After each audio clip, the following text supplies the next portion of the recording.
I really try to keep my 2 cents out of like politics. It always seems to get disgustingly messy, especially with the day and age that we live in. However, I'm making a very rare exception for what I'm going to talk about in this episode. So December is coming up, and December 14th there's going to be a vote to see if there's going to be removal of what we currently have called net neutrality. Now, if you don't know what net neutrality is, it's basically keeping the internet available as long as you have a connection. You see, right now, your internet provider like Comcast, Verizon, Direct, whatever you have, offers you a certain speed, a certain connection, so you can access the internet.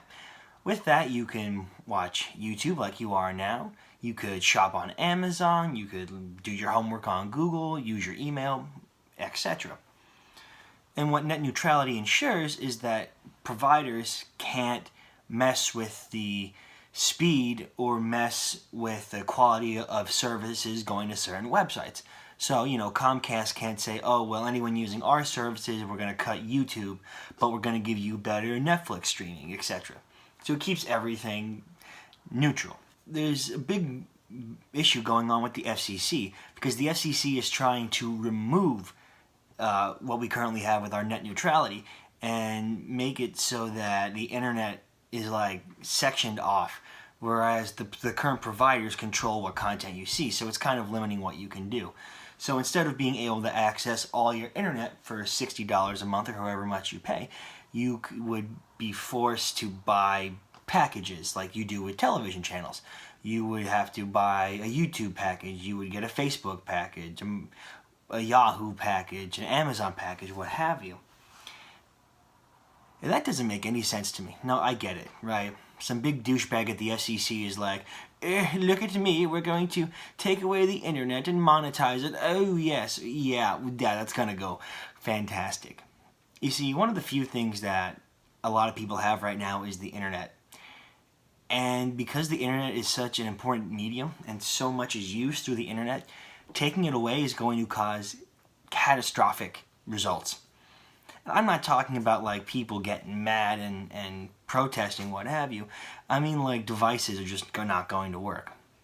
So let's say hypothetically that December 14th rolls around and then net neutrality passes and then the internet is suddenly broken up. What the hell is going to happen with all the people that currently have service? Are they just not going to have it? Are they still going to be charged? Are they going to get, a window of time before they have to say, okay, I'm going to get this package or that package? Because that's not fair to the people that already have service. If I'm paying X amount of dollars a month and you change that on me, or if I'm in a contract with you and the company breaks that contract, well, that's not fair to me as your consumer. Then, what the heck are big companies going to do, like Facebook, YouTube, Google, who really thrive off of just come on here and do what you want to do. That's cool. Making it accessible to everybody. See, one of the biggest fears about net neutrality would be that it would infringe upon freedom of speech, limiting to what websites people will and will not be able to see. And yeah, that's a genuine concern because the internet is such a powerful medium for people to express their opinions and get information out there at the click of a button. And taking that button away after it's been so accessible seems very cruel to me, and I think only a true scumbag would really go for it. Now, there's a very good John Oliver episode that I believe it was a couple months ago that it aired, and definitely recommend checking it out. John Oliver is a very funny comedian, but he has some very good points as well to why this is a bad thing. So, now at that same time, John Oliver had brought back a hashtag called Go FCC Yourself. Now, the point of Go FCC Yourself was for that people to express concern, saying, hey, we want this, or hey, we don't want this. And yeah, a lot of people went up in arms over it and was like, okay, so we're going to talk about this and we're going to say, yeah, you shouldn't do it. However, some people used comment generating bots to generate the same comment over and over again. And of course the FCC got wind of that and was like, oh, well, all these millions of comments are useless because they're literally the same thing. So what they're doing is delegitimizing people's genuine comments that they actually had, such as, don't fucking do this. You can't take away the internet. It's going to end badly if you do this. The biggest thing that I could say is if you feel strongly about this and you also believe with me and a lot of other people that net neutrality should remain untouched, then what I would recommend doing is actually comment on the FCC website. And don't be like one of those racist trolls putting vulgar statements. Just be very quick and honest. Be like, yeah, you shouldn't do this. This is a bad idea. We don't want this to happen. Or, you know, you can get in contact with any of your congressmen, senators, what have you.